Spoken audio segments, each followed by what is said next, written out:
Pemirsa Komisi 3 DPR RI hari ini menggelar rapat dengar pendapat umum atau RDPU dengan Perhimpunan Advokat Indonesia atau PRADI dan beberapa pihak lain terkait dengan rancangan Undang-Undang Perampasan Aset.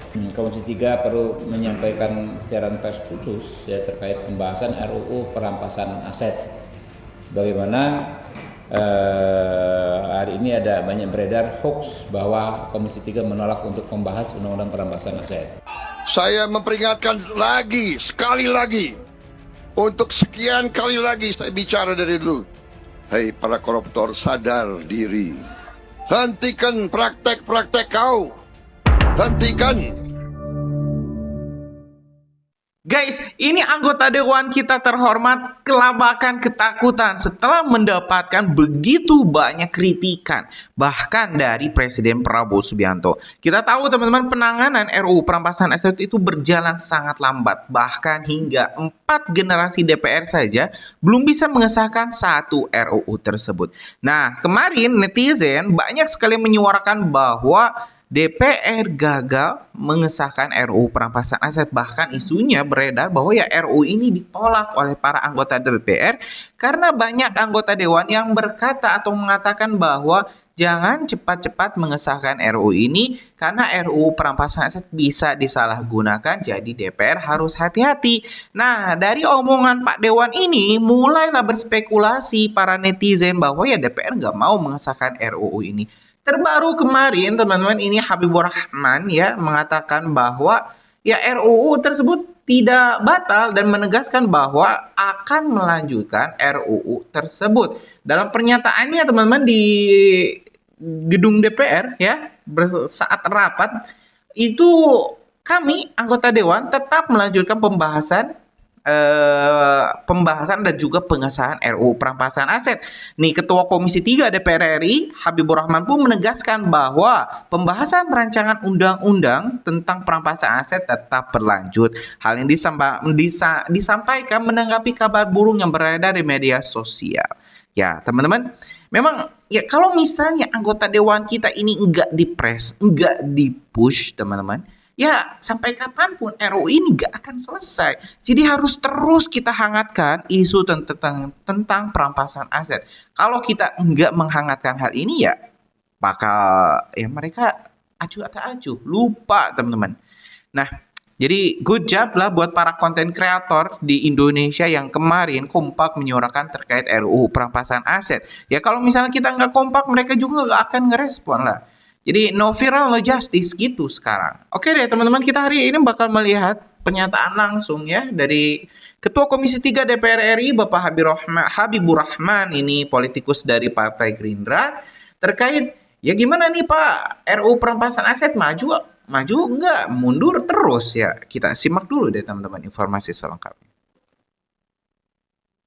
Warahmatullahi wabarakatuh. Salam sejahtera rekan-rekan sekalian. Hari ini Komisi 3 perlu menyampaikan siaran pers khusus terkait pembahasan RUU Perampasan Aset. Sebagaimana hari ini ada banyak beredar hoax bahwa Komisi 3 menolak untuk membahas Undang-Undang Perampasan Aset. Teman-teman kan di sini kan saksi juga bagaimana sudah berapa minggu ini kita gas terus soal Undang-Undang Perampasan Aset ini. Kita maksimalkan mengundang atau memenuhi permintaan pemberian pendapat dari berbagai elemen masyarakat terkait RUU Perampasan Aset. Perlu kami sampaikan bahwa undang-undang ini adalah undang-undang yang sama sekali baru, bukan undang-undang perubahan. Karena itu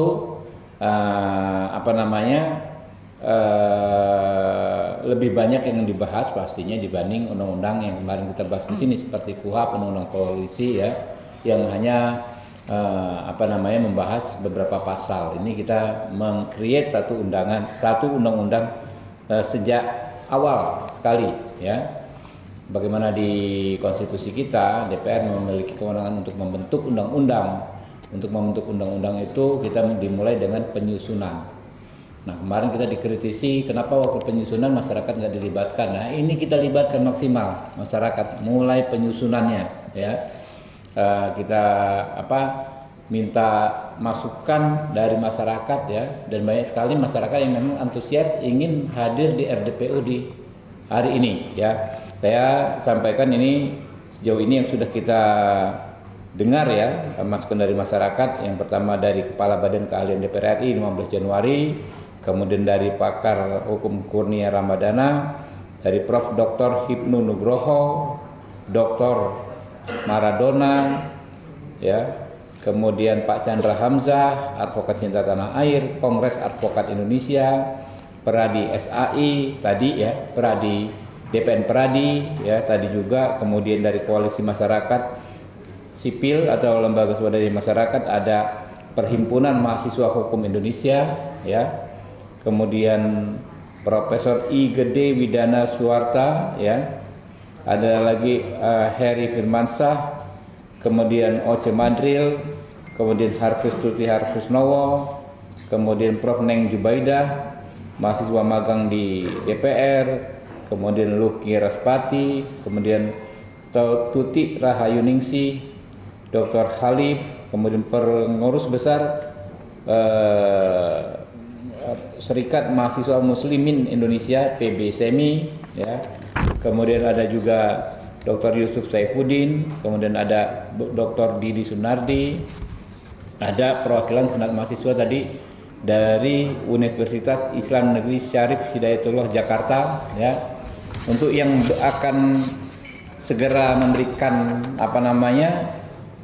masukan dalam waktu dekat ini. Diantaranya ada dari BEM Trisakti, saya tadi sudah berkomunikasi dengan presidennya ya, Saudara Putra ya, Saudara Putra, insya Allah mereka juga berkenan hadir di sini ya, dan ada beberapa BEM lagi kita berikan kesempatan untuk memberikan. Mana Bu Ica? Ini mana ya daftarnya ya yang akan hadir ya? Sorry ya.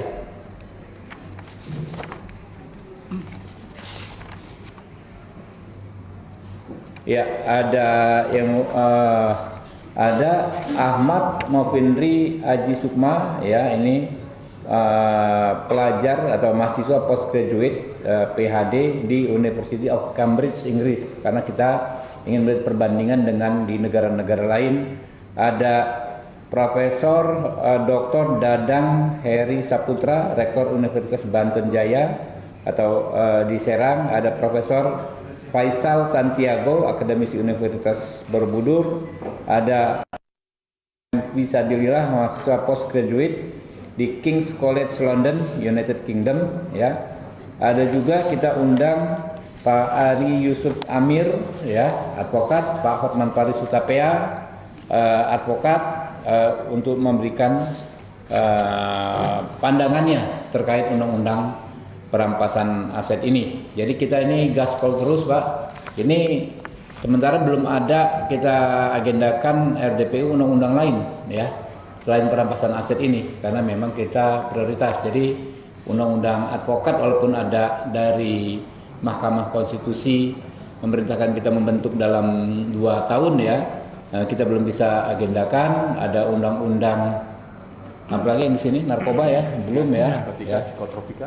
Ya, psikotropika ya, kita full di perampasan aset ini. Mungkin itu teman-teman, dan ya ada yang disampaikan teman-teman? Pak Adang, ada? Cukup.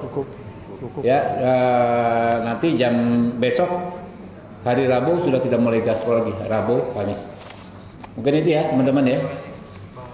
Iya. Mungkin bisa disampaikan Bang, isu dari Metro TV tentang substansinya selama ini. Ya, jadi substansi. Nah, soal substansi teman-teman, pertama debatnya ya, perdebatannya adalah soal bagaimana menyeimbangkan antara kepentingan aset recovery untuk kerugian keuangan negara dengan agar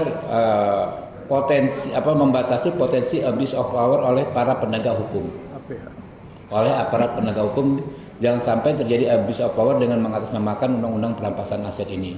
Nah, ini yang kemarin kita masukannya banyak dari teman-teman, dan kita perlu pengayaan soal itu. Batasnya di mana yang pas gitu kan. Pasti kita berkomitmen agar sebanyak mungkin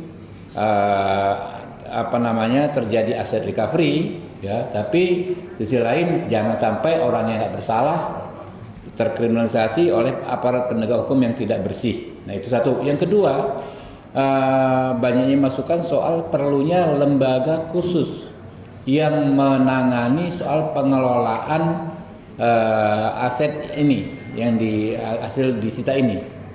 Karena kalau hanya kejaksaan, jadi kejaksaan itu kan tugasnya menyelidiki, menuntut dan lain sebagainya.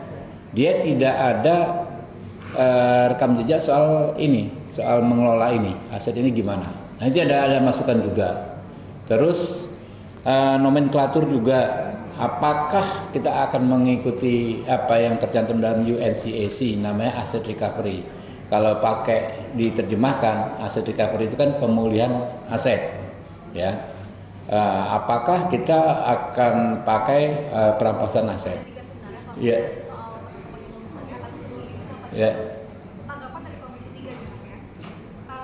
Bahasanya berarti penyerahan, bukan pelimpahan, penyerahan dari kasus Apa itu? mantan Jampitsus. Oh, oke. Dari Polri Subianto itu Bang, sebenarnya kalau dari Komisi 3 melihat ini ada potensi pelanggaran prosedur KUHAP nggak, Bang? Karena baru-baru ini juga disampaikan oleh mantan Menko Polhukam Pak Mahfud melihat hal ini tidak sesuai dalam KUHAP karena bahasanya begini apa yang disampaikan Pak Mahfud. Penyerahan ini bukan pelimpahan berkas. Yeah. Kita tahu P21, tapi pengalihan dilanjutkan penyidikan.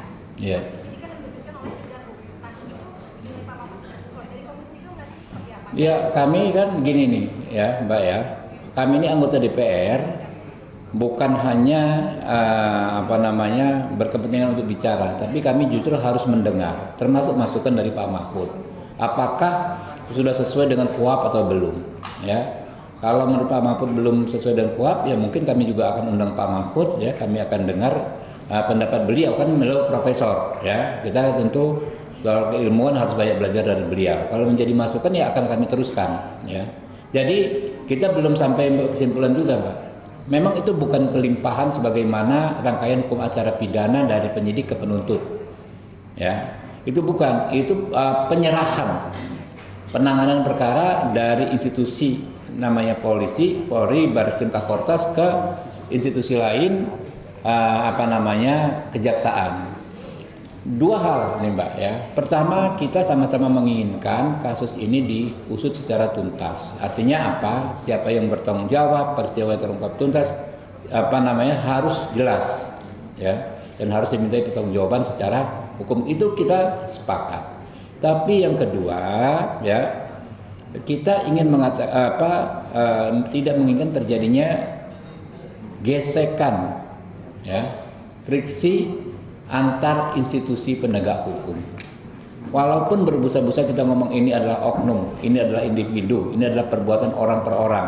Ini bukan soal lembaga, ya, bukan kebijakannya juga, ya, sehingga nggak perlu timbul gesekan. Tapi de faktual kita nggak bisa nafikan, bisa terjadi gesekan yang akhirnya kontraproduktif dengan tujuan penegakan hukum yang saya bilang di pertama tadi, ya. Jadi kita menegakkan hukum itu harus dilihat sisi terbaik yang mana, yang paling bijak yang mana. Nah, saya wanti-wanti ke Pak PLT Jampitsus Pak Rudi Margono. Saya bilang ini kan menjadi tantangan, ya kan? Oke, kita menghindari gesekan, tapi menjadi tantangan bagi teman-teman yang sekarang menyidik perkara ini. Di mana independensinya, ya kan ya? Saya katakan pertama, kalau bisa tim yang akan menyidik khusus ini jangan sampai terafiliasi secara langsung dengan Jampitsus yang lama. Saya bilang begitu. Kan di sana kan ada Jamwas, ada yang lainnya kan ada Jamintol dan lain sebagainya. Dari tim-tim dari situ mungkin bisa dibuat tim baru, ya kan ya. Yang kan kita nggak tahu nih di Pak PLT Jampitsus yang lama ini siapa saja yang terlibat, ya kan ya, yang steril gitu kan, tim baru. Dan saya rasa kejaksaan kan sudah ada beberapa kali ya melakukan pembersihan oknum-oknum jaksa yang nakal di sini, ya kan. Sudah ada presidennya, jaksa nangkap jaksa, jaksa periksa jaksa dan lain sebagainya, nggak ada masalah gitu loh. Jadi itu, ya, kita soal melanggar nggak melanggar KUHP kita tunggu masukan ya dari teman-teman Pak Mahfud. Tapi ada sisi-sisi yang saya sampaikan tadi, ya, sisi-sisi bahwa kita menghindari gesekan antara lembaga. Ini nggak ada di KUHP, tapi ini adalah masalah real yang harus kita pecahkan saat ini. Ya makanya kemarin kami Komisi 3 berinisiatif.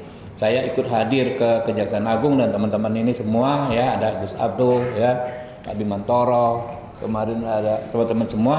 Kita istilahnya membridging, karena kalau kita paksakan, ya kan, ya, timbul konflik antar institusi, yang rugi kita semua juga. Kita kemarin mohon maaf ya, waktu kita pertemukan aja wajahnya tegang-tegang semua gitu kan, yang Pak Polisi tegang, yang Pak Jaksa tegang gitu kan, ya. Kita cobain, ya udah, kita kan harus mengambil keputusan. Namanya ada masalah begini harus diselesaikan, ya. Kita cari solusi yang terbaiknya, ya. Kita sayang dengan institusinya, ya. Kita hormati institusinya gitu kan. Jangan sampai institusinya yang jadi rusak gara-gara persoalan seperti ini. Oke? Bang, Lagi? mungkin satu lagi Bang, ini kalau dari awal masih di Polri itu kan sepertinya ex-Jampitsus ini belum pernah diperiksa, mungkin dari Komisi 3 ada. Insya Allah ya, jadi gini, nah itu dia, maka ini itu masukan juga dari NT, ya kan teman-teman ini anggota panja semua ya, Pak Abdul, ya kan.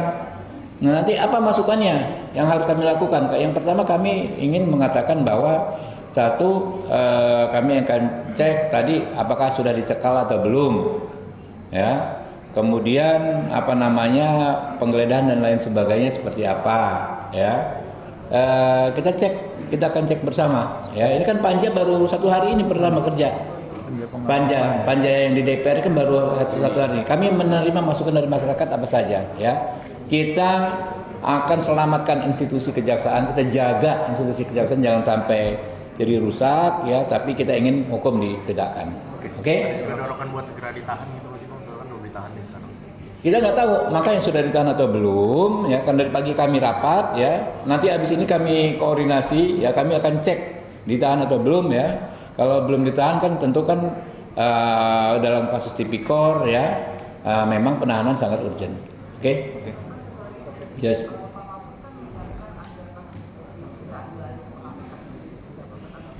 Iya, boleh saja, ya, silakan saja kalau KPK kan punya kewenangan. Tapi gini, kita kemarin sudah sampaikan bahwa kasus ini disupervisi langsung oleh KPK, kan sama aja, ya kan? Jadi KPK melakukan supervisi, gitu. Oke? Yo, makasih ya. Yo. Ya guys, sudah kita dengarkan penjelasan lengkap dari Ketua Komisi 3 Bapak Habibur Rahman, ya, terkait dengar pendapat umum RDPU bersama Penghimpunan Advokat Indonesia Pradi dan sejumlah pihak terkait ya pembahasan RUU perampasan aset di DPR. Nah, teman-teman, jadi ini memang harus dilakukan. Kalau misalnya anggota dewan kita kerjanya kurang efektif, ya harus diingatkan, dan para anggota dewan ya nggak usah marah-marah juga. Kalau misalnya rakyat menyebut ya bahwa DPR nggak serius mengerjakan RUU perampasan aset, itu wajar, teman-teman. RUU perampasan aset sejatinya telah dimulai di era Pak SBY, dilanjutkan era Pak Jokowi 2 periode, dan sekarang era Pak Prabowo hampir 4 generasi. 4 kali gonta-ganti, bolak-balik di Dewan, nggak selesai. Jadi wajar nggak kalau misalnya rakyat menyebut bahwa ya DPR nggak serius menangani menyelesaikan RUU ini. Kalau misalnya kali ini DPR juga gagal mengesahkan RUU perampasan aset, ya sampai kapanpun nggak akan selesai. Kalau Pak Prabowo sendiri nggak mampu menyelesaikan RUU ini, kira-kira siapa yang berani, teman-teman? Nah, kan itu jadi pertanyaan kita semua. Gimana menurut kalian, teman-teman? Yakin nggak dengan pernyataan Pak Habibur Rahman ini? Atau teman-teman punya pendapat lain terkait RUU perampasan aset dan juga ya kelanjutannya disahkan atau enggak? Coba tulis di kolom komentar pendapat kalian ya, teman-teman. Nah, mungkin kita bakal lanjut di video selanjutnya. Terima kasih. Assalamualaikum warahmatullahi wabarakatuh.